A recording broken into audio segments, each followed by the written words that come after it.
Welcome back to Project Greta. Last time I replaced the brakes and suspension on the front corner.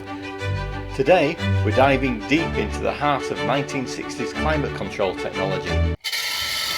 By which I mean a box full of leaves and fluff. Yes, the heater box is coming out for a much needed spa day.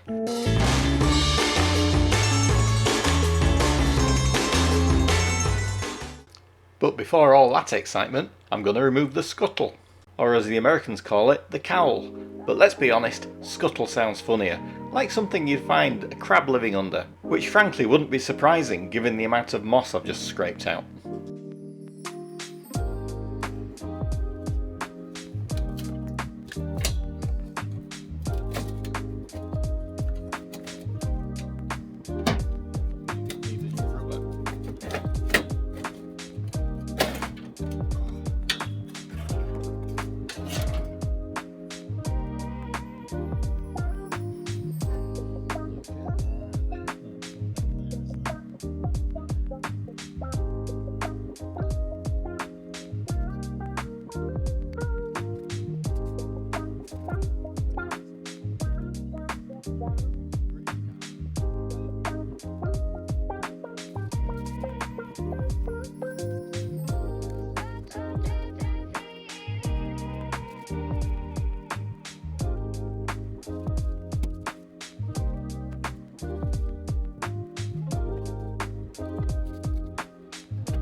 I'm going to revisit this in the future.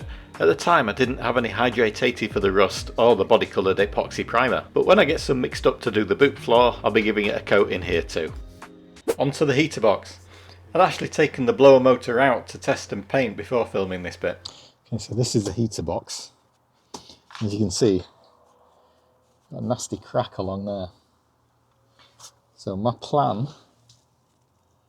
is, because I need to paint all this and sand and paint that down there, I'm going to take the heater box out and then scrape off these brittle gaskets. You can get replacements, but he won't send it to the UK, so I'm going to make my own and fiberglass that from the inside. Let's have a look.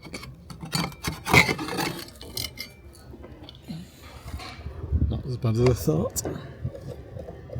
Well, there is a bit up there in the bulkhead.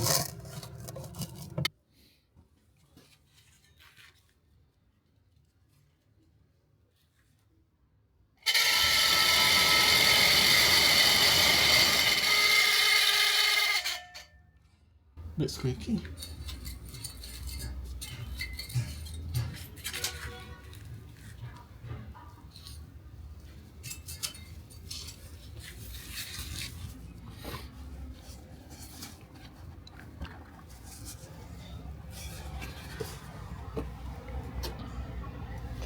Yeah, there's an Allen key there. Maybe I have to remove that. And clean it up. After a fair bit of jiggling, that has now come off.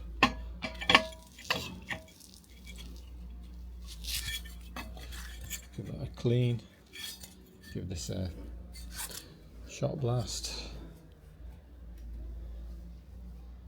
Take that off. Give that a shot blast as well. Right, so I've given it a good clean up. Giving it a good shot blast.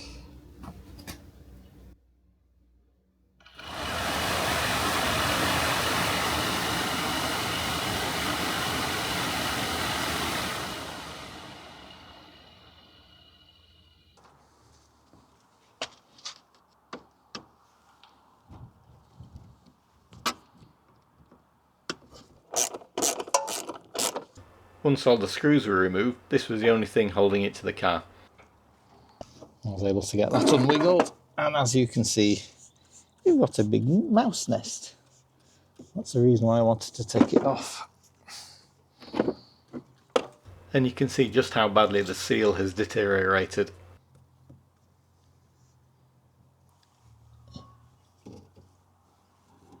Doesn't seem to be anything up there. That's good.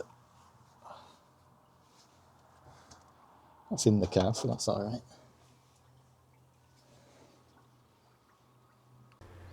The loose bits on the bulkhead need scraping off before I can give it a once over with a scotch pad and a couple of coats of paint.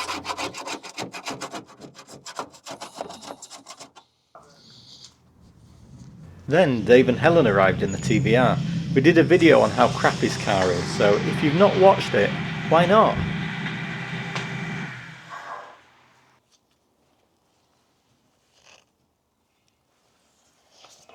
So I've got some Scotch Brights, so I'm going to give this a rub down and then give it a bit of a paint.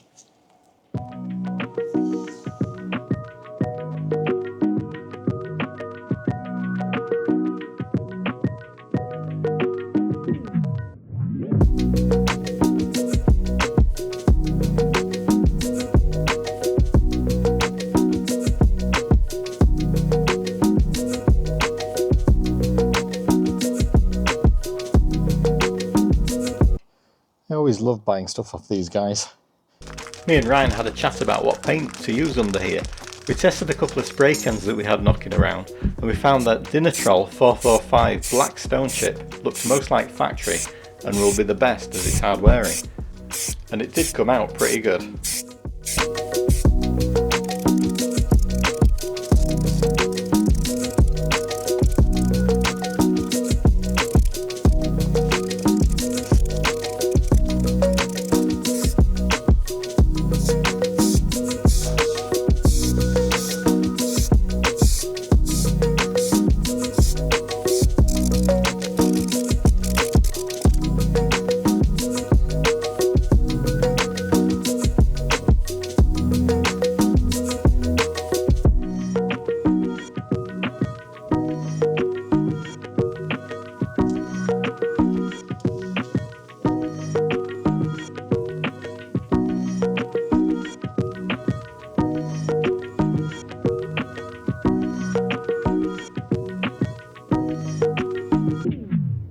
Now it's time to dismantle the heater box.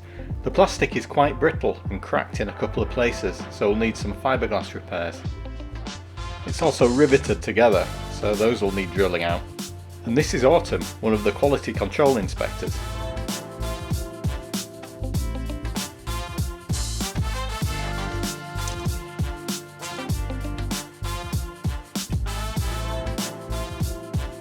I'll start by carefully drilling out the top rivet,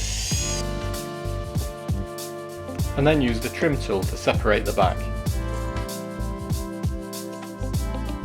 Then I repeated all the way around until the back was totally free.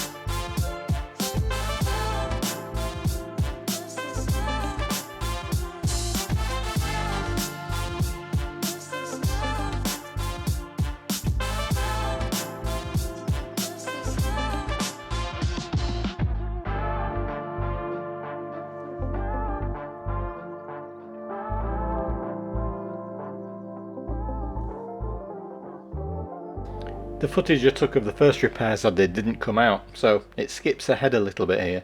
It's got a few cracks in it.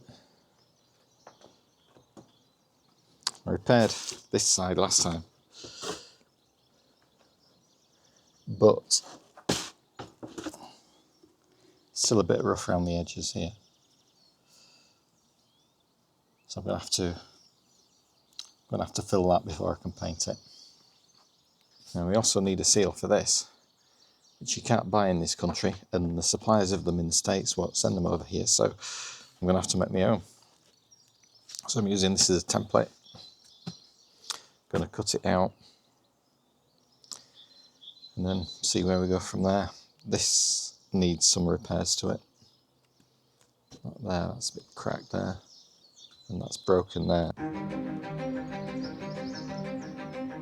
I used 10mm thick sticky back foam to make this seal, but this turned out to be too thick, which I only found out when it came to fitting, so I ended up remaking it with 5mm.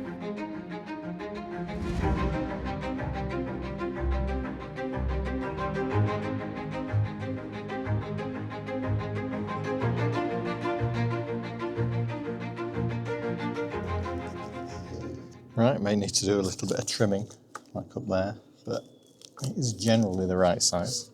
Looks a bit of a mess, but don't worry. This is the bit that goes onto the bulkhead side, so you won't see it anyway.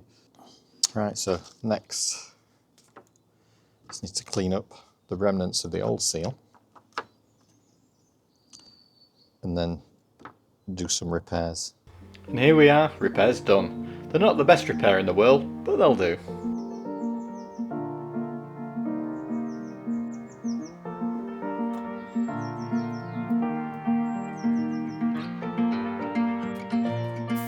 I've got my spray booth set up, so I'm going to give the box a couple of coats of plastic primer before moving on to satin black.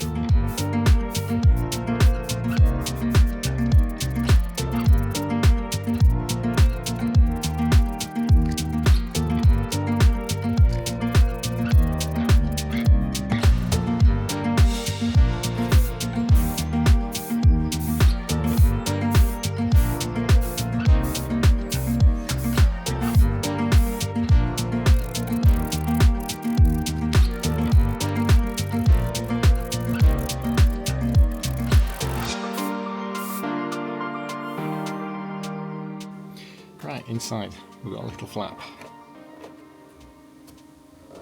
It sits there and it opens and closes depending on what your setting is on the dashboard. It's operated by a cable. So that leg goes through there.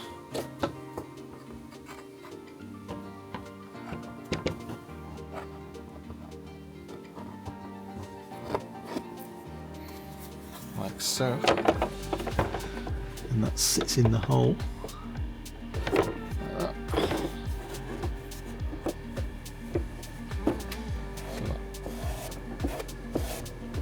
So that opens and closes there. So what I need to do now is rivet the body together. I've got a couple of holes to drill. I'm just going to rivet the holes that already exist. When I started riveting it back together, I realised just how fragile the case is. Even though I'd used peeled pot rivets designed specifically for brittle plastics, they still cracked it in a couple of places. If I were to do this again, I'll use button-headed screws. Right, so I've just slid the radiator back in, and you can see it's cracked there, so all the way down. So I didn't see that when I was repairing it, so I'm gonna have to re-repair that bit.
So that's the area that I had to repair. Not bothered painting it because it's underneath, so it won't be seen. Fitted the new zinc plated screws, and now it's time to attempt to fit it to the car. This is when I realised the foam's too thick.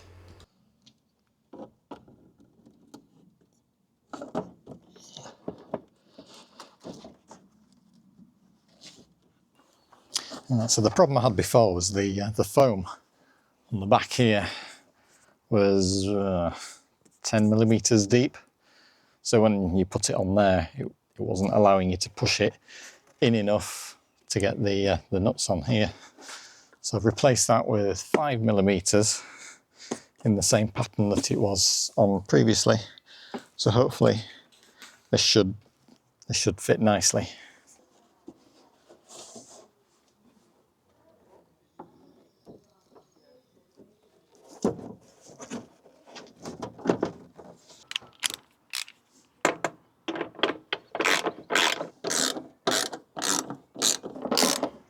Right, done.